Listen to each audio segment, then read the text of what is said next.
Hey Rudy, it's John Moeller with Get on the Track. Just diving into the data that we collected from yesterday in our session at Harris Hill with your Honda Civic, um, running counterclockwise this time, which was new. I'm going to go ahead and share the screen, show you what I saw from the session, and take a look at where we can improve and where we did really well. Um, so we'll start off with, we'll go ahead and dive in, taking a look at the front straightaway. Coming through here, this is a comparison between your lap of 135.9 versus my lap of the 132.249. I think that's showing serious progress from you, given what we've run in the past. Obviously, some pretty big gains. I think this was 4 seconds over your previous runs in the clockwise direction. So really, really good job there. But we'll go ahead and call out the data and take a look at some of the things that we can kind of determine and improve based on what the data is telling us. Very quickly, we've got our time comparison here. This shows where I make time on you in my lap versus your lap. I've got the longitudinal acceleration that was picked up. This is going to give us some acceleration, but more importantly, I'm hoping to try to get a little bit of brake data from this. Also getting lateral acceleration. So we're seeing how many G's we're pulling in the car. And then obviously speed, throttle position. And then at the top here, we're looking at the RPM. So that said, we'll go ahead and dive in, take a look at the front straightaway and see what was happening there. You can see pretty clearly here on the red line, you're on the green line. I obviously am carrying more speed as I exit from turn one onto that front straightaway. So the separation here is, it looks like 6 miles an hour, actually pretty darn consistently. We're seeing 7. It looks like a max there of 8. So pretty significant difference here, especially on that entry into turn 11.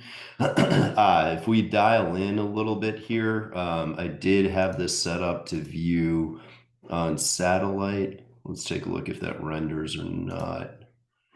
There we go, better. Again, one of the things that's a little bit annoying about the GPS is, I think I've mentioned this in previous videos, previous reviews, the GPS overlay isn't perfect against Google Earth. So obviously you and I weren't off-roading out here, but it does do a good comparison in terms of showing the difference in lines. If you look through here, both of us are turning in similarly. I think in a similar spot, I might be turning in slightly earlier than you are. I know I've been telling you to wait to turn in, but it looks like I was turning in just slightly earlier than you were, and then a slow, gradual turn in. So both of those lines are mirrored pretty darn closely. And then you see I start making a break into the corner. I start dialing the car into the corner. This is likely because I'm trail braking in there. But we'll take a look at the data as we dial into turn 10. I'm going to back us out just a little bit here. So what you see is I come in with a little bit more speed, and then as we approach that braking area, our speeds get closer. So I'm only carrying 4 miles an hour on you. And then we look at that braking, and you're doing pretty well in terms of getting that braking pressure on. If you look though, there is a slight difference between these two lines in terms of the rate of descent. I think my initial brake application, and let's take a look if this bears it out. You actually have a pretty high initial brake application here. So this is actually taking a look here, coming in here, boom. Let's take a look. Actually, I'm reading that a little bit long. So what you see here is we dive down and we pull about the same amount of negative G's on the longitude here, which means my brake pressure and your brake pressure bottom out around here. But then you see that what I do is I release those brakes a little bit. And this is actually something that I think we were consistently seeing from you. I think we're going to see this over and over in different corners. Your brake pressure and the amount of braking that you're applying to the car is ramping up as we get to the entry to that corner, and instead it needs to be backing back down. So you see this additional pressure right here that you're putting into the car, and you're overslowing the car, but that pressure is also coming at exactly the wrong time, because this is where we should be introducing steering to the car. So we want to really focus on that with that brake pressure. So instead of having that brake pressure ramp up and then ramp up again just before you steer, you need to be thinking about lightening up your foot pressure, bringing your foot up off that pedal. And you can see me doing this. I guarantee I'm turning the car in here as I start to dial back that brake pressure. So you can actually see as I'm moving through the corner, you can see the dot moving on the map there. My brake pressure is getting lighter and lighter, and we see where yours is through there. And you also see, for me, it's a more gradual roll off too. If I'm that red line right there, you can see that I'm moving, or my brake pressure is a gradual release, where I actually tend to lose a little bit more speed than you. And then and then I started rolling in that throttle. But we want to, that's allowing those tires to grip better. Me rolling off that brake pressure like that, I'm keeping a little bit of pressure on that front end before I start rolling into that acceleration. So if you look, right, like I've got a little bit of braking still coming into that corner, where I'm likely trying to get that car to rotate a little bit too under brake pressure. So you see on our speeds, we see we get pretty close at the apex of the corner. So your mid corner speed is pretty good, pretty quick. But I want you to be carrying brake pressure in there, and I really want you to, if you take a look, this massive dip in the miles an hour, right? Like I'm coming in there and I'm 11 miles an hour faster than you. A big component of this is that you're ramping up that brake pressure at the end of the entry to the corner, when you really want to be releasing that pressure and just slowly letting the car rotate in. So definitely something to keep in mind there as you're coming in there. It looks like both of us, according to the RPM here, it looks like both of us are grabbing a downshift, which totally makes sense. I think we were going into third. Looking at the RPMs here, we're bottoming out at about 3,000 RPM. I'm curious. There might be value in grabbing a downshift to second, because we are going to third. Might put us a little bit more in the right rev range there. We might be able to play with that on the next time, but we'll have to see. And then you can see here one of the things. So your brake pressure, the application on that brake pressure is too high as we start to enter the corner. So we want to reverse this. If we're going to hit this level of brake pressure, that should be way closer towards the early phase of the braking section before we start to turn us in, rather than happening either as we turn in or right before turn in. We need to be releasing the brake here rather than applying it. So good pointer here.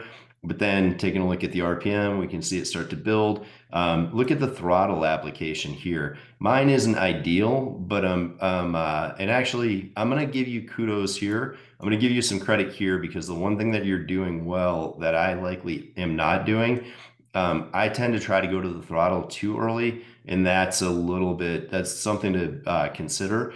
Here, you're actually going to the throttle at the right point, but I think you're going a little bit too hard. And my justification for that is the fact that we see you peak the throttle up here, and then you have to back off, likely in order to retain grip and keep that front settled. So if we were a little more gentle on the throttle and a little smoother on that application on that green line, you could actually go to the throttle and keep it at full throttle rather than having this dip here. So just something to keep in mind. You can see here, I'm going to be critical of myself as well. You can see I build the throttle up pretty early, and then right here, this peak right here, and then that valley, what that is me realizing I don't have the front end grip that I need. So I'm backing off to try to give that car some more grip. And then you see me accelerate again, and then I run out of grip. And so you see a cut back on the throttle, and then I finally go full throttle here. However, the fact that I'm at full throttle here before you go to full throttle gives me an advantage over you. You don't really see it in the speed here, although you do start to see it, right? Like, just it's ever so subtle. I go to, oh, interesting. Then it's 59. Interesting. No, all right. So I think I have a little bit, I think the result is that I had a little bit more speed than you, but maybe the data is showing it different. All right, so you may have had a little bit more speed than me coming through here, and that's interesting to me. But again, I still would advise that if you go a little bit slower on that throttle, you're ultimately going to end up. You might actually have a bump up in this line here. Bear in mind, I did leave some speed on the table here, so we could have gone a little bit faster. So there is improvement to be had here. Here, you're actually gaining time on me. So you can see on that time chart, what's happening here is you're coming into turn 8 with a little bit more speed than I've got. You've got 2 miles an hour on me, 2 miles an hour. Looks like 2 miles an hour consistently.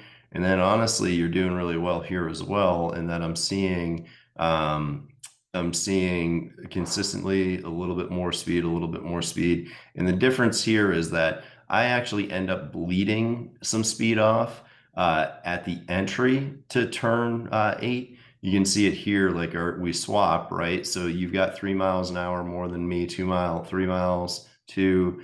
But then what happens is, and we're always focused on the area under the curve, I start going to the throttle. If you take a look here, you've got a little bit of throttle here, and then actually I've got a little bit of throttle here. And that actually is explaining that overlap here. So you're coming in with a fair amount of speed here again, and then you see, I wonder if I even brake a little bit. I must have. Let's take a look here. Yeah, you can see I applied actually a little bit more brake pressure than you did on the early part of the corner. So this is a slow in, fast out scenario where I come in just a little bit slower than you, and then you can see me starting to ramp up that throttle. And then as soon as I feel like I've got a good path, you can see that throttle ramp up. And notice how much, how long or how early it is compared to where you are, right?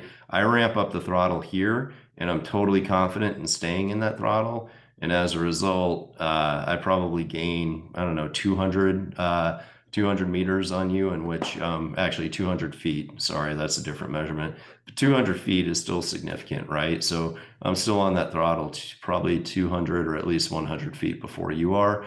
And then what we see is we see our speeds separate, right? So 4 miles an hour there, 5, that's 6. And then it starts to bleed off a little bit and it starts getting closer as we get to that entry to turn 7. Turn 7 should be interesting as well. So I'm going to go ahead and click this, center it back, and then we'll zoom in on the turn 7 and turn 6 sections. So here we see I'm curious, let's take a look at your brake application here. So we're taking a look at the longitudinal acceleration. So you get a fair amount of brake pressure here early. You see it ramp up here, but you also see it kind of carry for a while. And again, I think at this point in time, you're starting to dial in some turning and you still have a fair amount of brake pressure on. And then you see you release it pretty darn quickly here with that green line. So it releases. And then at this point, like I'm still carrying a half of a G in braking force that slowly ramps down to 0.35 while you're carrying like 0.1. And so what that does is I'm just easing the car down and into that corner and just being more gentle and loading those tires a little bit more gradually, which is allowing me to generate more grip through this corner, right? And we see that as a byproduct in the G's, right? If you take a look at the G's that I'm carrying in here, it ramps up and we start to see it really start to get high. So we're looking at 0.9, 0.86, right? And I even go over 1G there on the cornering force. And I lose a little bit in there. I'd be curious to, I guess, coming past the apex. And then you see it peak a little bit again at 1.3. And then you can see here, right? Again, I'm going to give you some props here because I was actually, in some places, I felt like you were going to the throttle too quickly. But here you're going to the throttle after I do, and you ramp it up, and this is really good. So I want to focus in right here on this throttle application here from you. This is solid performance. Honestly, this is better than what I was doing. So you see me go to the throttle, coming through the corner, and then I question it. I need more front end grip. I drop off, and then I go back on versus take a look at yours, right? You ramp up nice, smoothly all the way up, And then what you see is you see that ramp up even further. You're just starting to get on it. And then as you start to exit that corner, you say, yep, I'm good. And you start going to that throttle. So that's a really good job through there. That's the way you should be doing it. Really, really nice work there. Here you can see what happens is because you were ramping up the throttle here, we get a fairly solid closure in speed here. Because you were ramping it up nice and smooth early, it comes into a smaller gap in our speeds here, right? So we see it drop to 2 miles an hour. You see it here, it was a 5 mile an hour difference. You drop it down to 2 miles an hour, and then I think it gets even smaller. There's 1 mile an hour. So that's a really nice job with that throttle application there. Keep that in mind. And then the one thing that we can alter through there is carrying maybe a little bit more speed mid corner. So we'll want to focus on that a little bit, but very solid application of that throttle there. So really, really good job. Nice work. All right, so we'll keep moving on. Turn 6, I think, is kind of a non-event because I'm fairly confident both of us were pretty solidly on the throttle, which you can see here. I short shift. I shifted a little bit more before, or a little bit earlier than you did. And then only because I didn't want to rail on the car too hard. You can see you carry the car up to about 6,600 RPM. But you also see, as a result, I think you see a slight separation here in our speeds, right? So they're matched right here. So using that shift point, it did give you a little bit more speed through there. You're up to 86, 89. You got 1 to 2 miles an hour on me, likely because you carried that RPM up a little bit higher. But take a look here. You can see I'm a little bit more committed than you on that entry to turn 5. So I carried that throttle just a little bit longer, and then you see it drop off. But one thing that you also see, because I'm carrying more throttle, take a look at this braking application, right? Like it's not much, and then boom, it drops very sharply here, and we carry that car down through the braking zone here. And you can see it looks like you and I are matched on our deceleration here. We're really, really hammering on it. And then you can see here, I make an adjustment as I'm coming into the corner where I ramp that brake pressure up a little bit more. I'm carrying 0.8 Gs, and I needed to bleed that speed a little bit more. And you can see there's a little bit of a bottom here where I drop in, and I'm carrying a little bit more mid corner speed than you again. So we've got 7 miles an hour. That's just, I'm confident carrying that speed into the corner, and we can see those Gs get pretty high as a result as well. You can see me popping up over 1 G as I turn into that corner. So here, start to see, again, I carried a little bit of braking. Even this is me trailing braking a little bit into that corner. So -2, -1. And you can see you actually carried a little bit of braking into there as well. No issues with that. I think that's perfectly fine to carry a little bit of brake force into there. And then we can see, again, I gained a reasonable amount of time on you in here. But then we start to see our the gap close between our speeds, right? And as we're coming through that apex, we're at 52, you're 50, or I'm 55, you're 52. We see it get pretty tight here. We're within 3 miles an hour and even 1 mile an hour at points as we start coming up that hill. So good stuff there. Definitely, these are minor changes that we're going to need to make to improve on. But one thing you will see here, and you're going to see it because of my throttle application coming up the hill.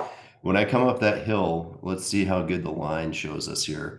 So I let the car track out a fair amount on that hill, but then I start bringing the car back to the right a little bit to set that car up coming up over that rise. So you see I take a slightly wider line than you do here. So as we come in, I want you to kind of focus on this. As we come through this apex here, I want you to keep kind of holding onto that wheel.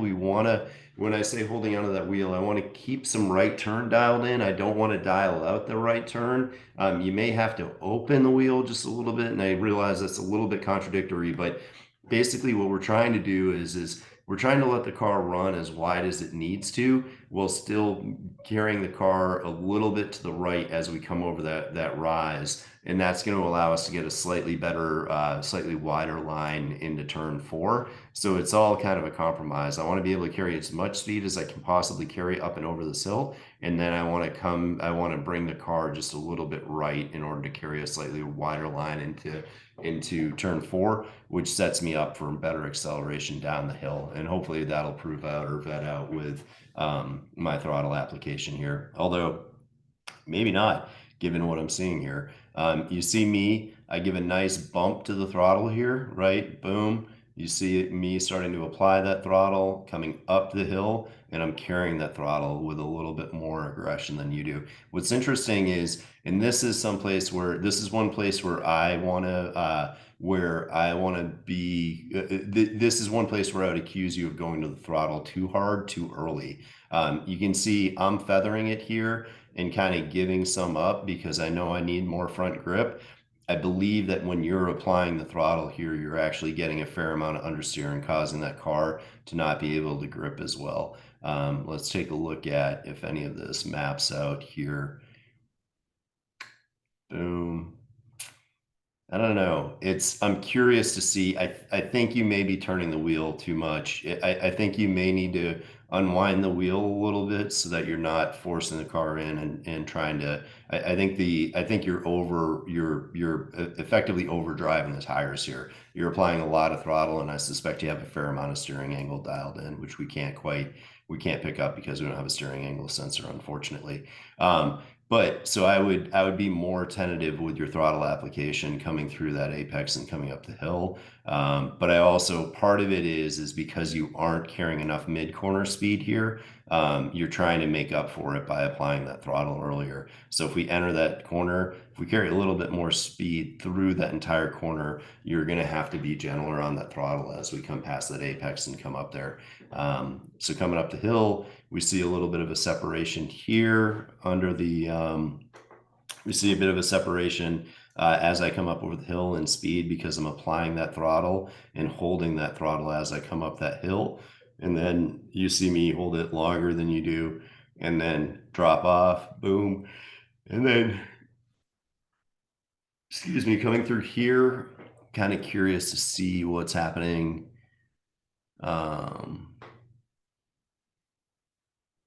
I think that there's a downshift to third. So I suspect that's probably me doing some heel toe downshifting. We don't see any major change in acceleration or anything here. So I suspect that's just me trying to get the throttle blip in to do the heel toe. And then as we come around that corner, you can see that I'm committing to that throttle pretty hard through here. I'm being relatively aggressive with the car. And then coming over the rise, you can see you go to the throttle pretty well, and then you're second guessing yourself here, and that's creating, and it could be that maybe you didn't have enough grip here, but it's that back off in the throttle is something that we don't want to see. We don't want to see you have to back down on that throttle. So try and get that vision ahead. Look down that hill, and vision honestly might give you more confidence to get into that throttle. So here we see what's interesting is we're seeing the acceleration and the RPM. I think I'm probably carrying a little bit more G's mid corner, but yeah, it's kind of interesting there. I'm going to the throttle hard, but I'm not getting the traction in order to be able to put it down. So our speed differential is insignificant. It's a mile an hour through there, and then we match speeds as we exit and come down that hill. So pretty interesting there. I probably need to modify my line through there and change it up a little bit. Coming down the straightaway, we see me short shift slightly versus where you're shifting. And then you actually carry a little bit more speed into turn 3 than I do. And this doesn't surprise me too much. I wasn't pushing quite as hard as I could. Obviously, my braking was a little earlier than it needed to be. But I want to zoom in again. Take a look at this, where this pattern repeats pretty frequently with you. We can see on the longitudinal acceleration, we see your braking ramp up, right? And then we see we see high pressure here. The lower that dip is, the higher the pressure that you're exerting on that brake pedal. And so we see you ramp up the brake pressure, and then it peaks before you turn in. And I'd much rather see that peak early in brake application, see it peak here, and then you start adjusting and removing pressure as you're setting that corner entry speed. So really want to focus on this. We should never have the highest braking pressure just before we're turning in. It should always occur earlier in the braking period or earlier in the braking zone, and then start ramping down. So you can see here, I'm controlling it and I'm easing it off. And then we see I ease it off quite a bit, and you see a little bit more brake pressure here. I strongly suspect I was trying to fight for a little bit of front end grip here and get that car to turn. And then you can start to see you apply that throttle pretty hard and forcefully, middle of the turn, right? And this is kind of a big whoops moment where you go hard on the throttle and you're like, oh, hey, I'm good. And then it's like, oh, no, I'm not good. And you have to back off again. What I'd prefer to see is a little bit more patience on the throttle, and then you start to apply it. And this is going to be one of the reasons why, when we took a look at in the data, this is one of the reasons why I'm carrying significantly more speed out of turn one than you. And I think that's one of the components. So we'll take a look here. Yeah, you can see it at the finish there. So let's take a look. I don't really like the way that this zooms sometimes. Get all the way over there. There we go, better. So here we got a detailed view of basically exiting turn 4, coming into 3, 2, and 1. So coming into 3, 2, and 1, what you can see is we can see that my speed, I'm not as hard on the brakes, and if I was looking for more time, I would carry more speed into here and hit those brakes harder. But then you can see that I'm easing off on those brakes and bending that car in, and you can see my throttle application. Again, I'll be critical of myself. I went to the throttle a little bit early here, but realized it and modulated it more. Your modulation, we need to work on it, make it finer, because take a look at this. It goes from like 0 to basically 100%, back to 0, and then back to like 75%. Like, it's a lot of movement in that throttle. Whereas you can see here, I'm moving it maybe in 20% increments, and then maybe a 10% increment. And then I start ramping back up as I have that confidence to pull through that corner. And you can take a look here. I carry a little bit more mid-corner speed. You almost match at the apex, right? Like, that's pretty much, I think we're 58, 59. And then you can see I start to apply that throttle. And because I'm more confident in doing it and I'm doing it smoother, I could have actually gone to the throttle. If I had waited here and been a little bit more patient, I could have started applying that throttle like here and been maxed out here, and that would have created more separation all along this curve here for the speed. So you can see I'm 3 miles an hour up on you pretty consistently. And actually, as I exit turn 1 here, I'm curious to see, yeah, we've got, I think this is your shift, and then you go back to it, but you can see I shift, and there's some hesitancy on the throttle through here, and that's costing you that gap here. So I definitely want to figure out how to keep that foot down as we come through turn 2 and then into turn 1, coming around that right-hander. Big component here, I don't know if we're going to see it on paper or on the map here, is that, and this obviously is poor, but you can see the slight difference in our two lines here. You really want to get down to these rumble strips on the inside for that apex. That's the safest point to be, and it's really critical that we get to this apex on that right hand side. Again, these lines aren't accurate, unfortunately, due to GPS error, but you can see that I'm definitely more inside than you are, and that allows me to have more room and to be more confident on the throttle and carry that speed all the way through here.